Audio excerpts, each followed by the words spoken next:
Selamat pagi Bapak Ibu yang dikasihi Tuhan. Sungguh kita bersuka cita karena pagi ini kita boleh berjumpa lagi di dalam persekutuan doa pagi secara online. Walaupun tidak saling bertatap muka, tapi kita yakin dan percaya kasih Tuhan senantiasa mempersatukan kita. Mari bersama-sama kita datang ke hadirat Tuhan. Kita menikmati setiap kasih dan anugerah-Nya di dalam kehidupan kita. Bersama dengan keluarga kita menyembah Dia karena Dialah Tuhan yang senantiasa memberkati dan melindungi kita, menjaga setiap kita, menjaga setiap semua isi rumah kita. Maka dari itu kita mengambil komitmen bahwa sampai akhir hidup kita akan setia melayani Tuhan. Bersama-sama kita menyanyikan Keluarga Allah. Thank you.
bersama-sama dengan keluarga kami, pagi hari ini kami boleh datang ke hadirat Tuhan. Kami boleh menyatakan setiap pengharapan kami. Kami boleh mensyukuri setiap perlindungan Tuhan di dalam kehidupan kami. Dan biarlah kami boleh mempersiapkan hati dan pikiran kami untuk boleh disapa oleh firman Tuhan yang senantiasa menjadi pegangan hidup kami, yang senantiasa menjadi pengharapan-pengharapan baik kami di dalam kehidupan kami. Terima kasih Tuhan, berkati setiap kami yang boleh menerima firman-Mu. Di dalam nama Tuhan kami Yesus Kristus, kami berdoa dan bersyukur. Amin. Jemaat sekalian yang dikasihi Tuhan, mari kita memperhatikan firman Tuhan untuk pagi hari ini yang terdapat di dalam Mazmur 133 ayatnya yang pertama sampai dengan ayatnya yang ketiga demikian. Persaudaraan yang rukun, nyanyian ziarah Daud. Sungguh alangkah baiknya dan indahnya apabila saudara-saudara diam bersama dengan rukun, seperti minyak yang baik di atas kepala meleleh ke janggut, yang meleleh ke janggut Harun dan ke leher jubahnya, seperti embun gunung Hermon yang turun ke atas gunung-gunung Sion. Sebab kesanalah Tuhan memerintahkan berkat kehidupan untuk selama-lamanya. Yang berbahagia adalah setiap kita yang menerima dan memelihara sabda Tuhan itu hari lepas hari. Bapak Ibu dan saudara sekalian yang terkasih dalam Tuhan, jujur kita harus mengatakan bahwa saat ini kita masih berada dalam sebuah suasana keprihatinan. Keprihatinan karena apa? Karena pandemi corona yang belum menunjukkan tanda-tanda untuk segera berakhir. Tetapi justru ada tanda-tanda bahwa pergumulan ini masih akan berlanjut. Sampai kapan? Kita tidak tahu. Seiring dengan hal itu, kita sudah mulai mendengar ada beberapa rekan-rekan pengusaha yang harus banting setir, yang harus berusaha mati-matian untuk bisa melakukan efektivitas produksi dan mungkin sangat terpaksa harus mulai mengurangi tenaga kerja. Dan tentu ini pun menjadi sebuah berita yang tidak menyenangkan, menjadi berita yang menyesakkan. Bahkan ketika kita mendengar ada begitu banyak orang yang akhirnya dirumahkan, akhirnya tidak mendapatkan lagi pekerjaan seperti biasanya. Pada satu sisi yang lain kita pun bisa melihat, kita pun bisa menyaksikan bagaimana situasi dan keadaan bukan hanya mengguncang sektor ekonomi, tetapi juga mengguncang sektor sosial dan keamanan. Angka kriminalitas rupanya juga mulai ada sebuah peningkatan. Nah, tetapi hari ini saya mengajak untuk setiap kita bukan hanya sekedar menyuarakan keprihatinan itu, bahkan mungkin menyuarakan ketakutan dan kecemasan itu oleh karena situasi yang terjadi, tetapi mari kita juga sejenak melihat ke dalam pribadi-pribadi kita. Kita mencoba melihat bahwa di balik setiap kegelapan yang ada mesti ada terang, mesti ada sinar. Dan sesungguhnya sinar itu terpancar di tengah-tengah keluarga kita. Betapapun kemudian ketika kita harus menjalani aktivitas, sebagian besar di antara kita harus menjalani aktivitas di rumah, bekerja di rumah, berdoa di rumah. Itu artinya ada sebuah intensitas waktu untuk kita bersama-sama kembali kepada inti persoalan kehidupan kita, yaitu keluarga. Sang pemazmur dengan begitu indah yang mengungkapkan sungguh alangkah baiknya dan alangkah indahnya. Ketika kita bersama-sama melihat ke tengah-tengah keluarga kita, maka ada sebuah harapan, ada sebuah kerinduan, ada sesuatu yang baik, ada sesuatu yang indah ketika satu dua pribadi berhimpun bersama. Dia katakan di situ, apabila saudara-saudara diam bersama dengan rukun. Dalam sebuah terjemahan yang lain mengatakan tinggal diam bersama. Bukan berarti tinggal diam itu bermakna tanpa aktivitas, semuanya meneng-menengan. Tetapi diam bersama adalah berada dalam satu ruangan, berada dalam satu tempat yang sama untuk kemudian melakukan sebuah karya bersama-sama. Maka ini mengingatkan kepada kita betapa baiknya ketika saudara-saudara semua, bukan hanya seagama, bukan hanya seiman, tetapi semua umat manusia, terlebih keluarga, untuk dia tinggal diam bersama. Dengan apa? Dengan rukun, dengan damai sejahtera. Ini berarti bahwa kita diajak untuk kembali mengingat bagaimana situasi dan keadaan keluarga kita. Apakah ketika kita diam bersama, apakah ketika kita boleh menjalankan aktivitas bersama, di situ kemudian kita mampu berada dalam sebuah kerukunan? Mampu. Kuncinya adalah ketika kita siap untuk menerima kehadiran satu dengan yang lain. Ada waktu yang cukup untuk kita saling mengenal kelebihan dan kekurangannya. Ada waktu yang cukup untuk kita kemudian mau mengakui kehadiran yang lain. Dan ada waktu yang cukup untuk kemudian kita bisa mensyukuri keberadaan yang lain, betapapun berbeda dengan kita. Di dalam tinggal diam bersama dengan rukun itu tersirat sebuah harapan dan ajakan untuk kita sama-sama saling menopang, saling mendukung satu dengan yang lain. Ketika sementara ada anggota keluarga yang harus keluar rumah, yang harus tetap menjalankan tugas dan tanggung jawabnya, maka kita yang ada di dalam rumah menopang dengan doa-doa kita, menopang dengan pengharapan kita, menopang dengan dukungan-dukungan yang lain.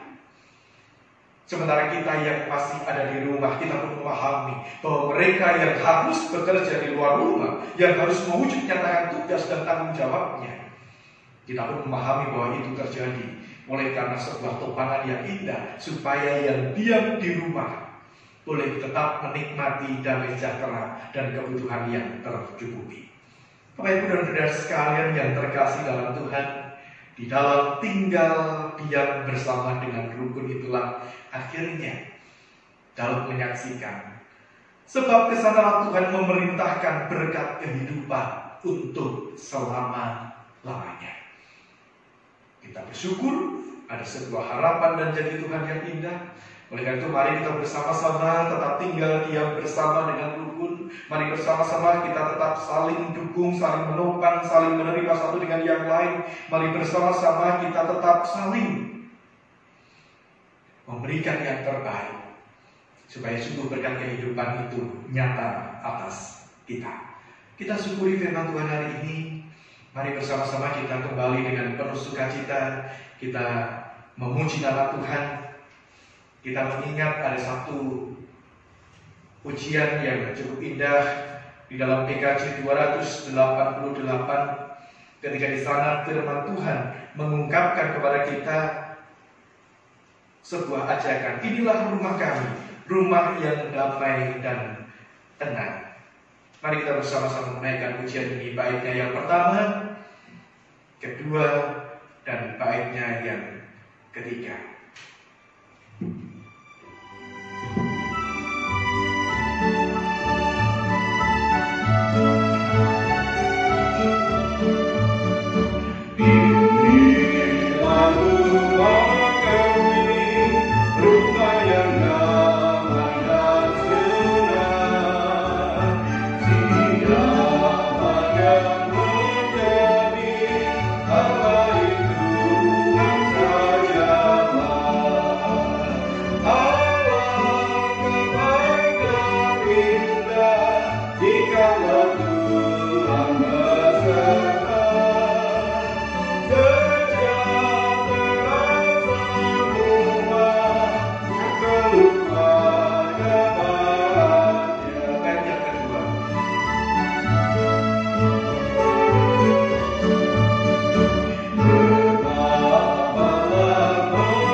Mari bersama-sama kita menaikkan doa syafaat kita.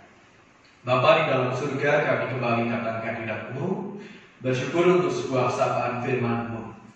Adalah hal yang baik dan indah ketika sebagai sebuah keluarga kami boleh diam bersama dengan rukun. Kami boleh tinggal bersama untuk boleh berkarya oleh karena campur tangan dan pertolongan Tuhan.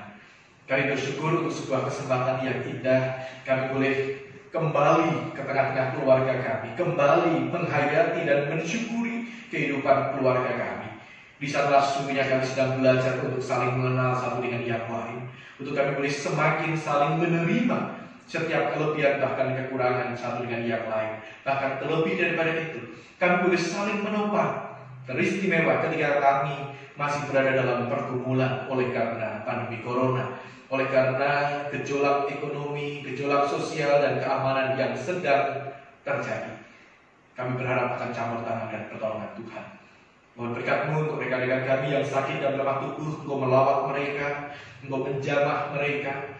Apa yang sedang digumulkan, apa yang sedang dirasakan, dengan perawatan yang dijalani, dengan istirahat yang dijalani, mereka boleh bersandar penuh akan campur tangan dan pertolongan Tuhan.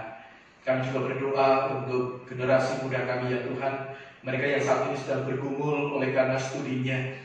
Kami telah berharap bahwa Tuhan akan terus menolong dengan segala tugas dan tanggung jawab dalam wujud yang berbeda yang harus dilaksanakan. Bila itu tetap dilaksanakan dengan sebuah dedikasi yang tinggi untuk mereka merancang masa depan yang terbaik. Kemanapun mereka akan belajar, kemanapun mereka akan melangkah, senantiasa melangkah bersama dengan tangan kuasa Tuhan. Berkati kehidupan perekonomian daripada jemaat-Mu ya Bapa, pengusaha maupun karyawan, bahkan juga setiap kami yang merasakan dampak ekonomi. Kami percaya dan kami berharap Tuhan memberikan kami ketabahan dan kekuatan. Tuhan memberikan kami jalan keluar sehingga situasi yang ada ini tidak berkepanjangan tetapi boleh diatasi dengan baik. Terima kasih ya Bapak. Situasi bangsa adalah pergumulan bersama. Oleh karena itu buat kami boleh saling menopang satu dengan yang lain. Buat kami untuk kami bisa saling menopang dan menunjang satu dengan yang lain. Terima kasih ya Bapak. Dan menyerahkan rancangan kehidupan kami ke depan dalam tangan kuasa-Mu, yang senantiasa menyertai kami dari sekarang sampai selama-lamanya. Di dalam nama Tuhan kami Yesus Kristus kami berdoa. Amin. Selamat pagi Bapak Ibu dan Saudara sekalian, selamat melanjutkan aktivitas. Kiranya tangan kuasa Tuhan melindungi dan memelihara kita, akan memberikan kekuatan bagi kita untuk bisa menghadapi pergumulan-pergumulan yang ada. Tuhan memberkati.